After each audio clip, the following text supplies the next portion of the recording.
So I'm going to go and grab my bits and pieces and then we'll start.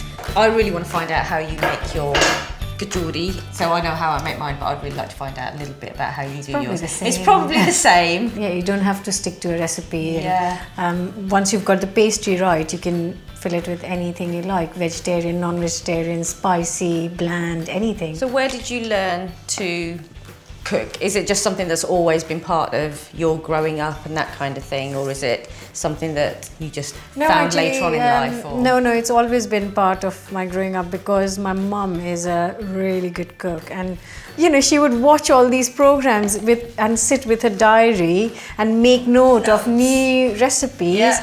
If you add just very little oil, then it won't be crispy, and you know. So it's just the proportions to get it right, to get that right texture, isn't it? Yes. Yeah. And just a tiny bit of carom seeds. Again, this is optional. I add this because I love the flavour of carom seeds. Yeah. Here, so you've brought all that together. See, that's quite soft. That's nice. So this is a very traditional Indian, almost street food snack. I always wonder why samosas became so popular everywhere you go. Yeah, outside and they're really of tricky India. to make as well. Yes, they more take a lot tricky than more this. effort. Although I do love the samosa, Oh, I have to say. love samosas. Oh my god. So does Indian cooking, or cooking for us, just form the basis of your sort of family meal times and that kind of thing, or do you tend to do lots of different types of cooking like your mum? Actually, you know, we don't eat Indian food every day. No. Like it is quite funny when people ask, do you have a curry every day? And there is no such thing as a curry. But no, we don't have curry every day. I get that a lot as well. If we leave it in there, it'll take carry forever. on cooking and it won't cool down. And obviously, I suppose when we're making the kachori, this needs to be cold so you can handle it. Yes. I'm just going to leave that again to cool a little bit. I'm just going to check on the dough. It's great. Okay, nice and pliable. Yes. So how did you find your Great British Bake Off experience? How was that for you? Oh, it was brilliant. Was it? God, it was. It must have been a bit of a whirlwind then last year. Oh my goodness, where did the year go?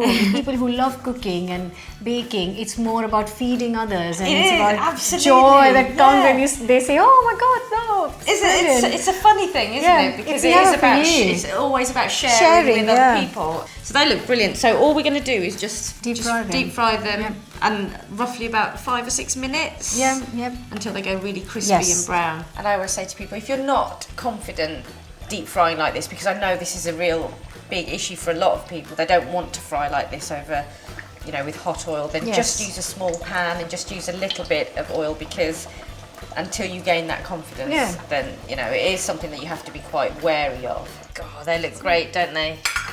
Nice and crispy. You can hear that they're really crunchy and crispy. That's fab. So now you've done the hard bit, I'm going to put my little twist on it, and it's very traditional Indian chaat, or a salad if you like. You know, they say that most of the eating is done with the eyes anyway, so if it looks good, obviously it's got to taste good, but you know, it's got to look good as well. So I'm just going to put some fresh red onion in as well, just to give it a little bit of a bite, a little bit of a crunch, and I'm just going to slice it. Oh, I see. Sprinkle that in.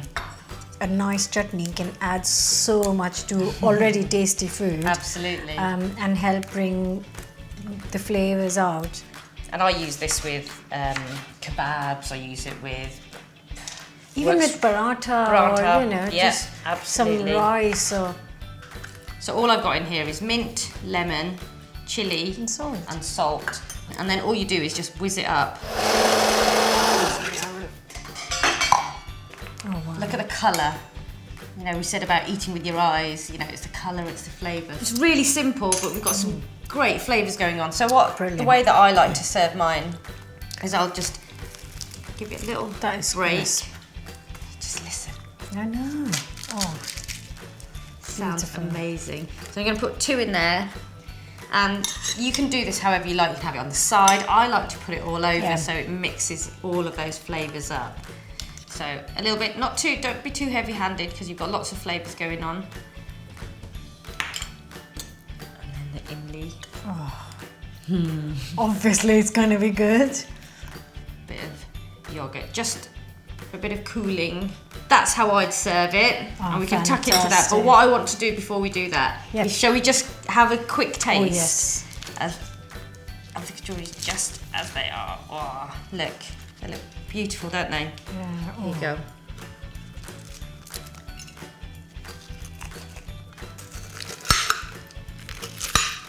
That is so good. So good. So you could be walking through a bazaar in India, holding that in your hand. It's so tasty. Thanks for all of this, and thanks for helping me out today and giving me loads of my advice. kids will be really happy with those. Yeah. I'm going to keep some of those.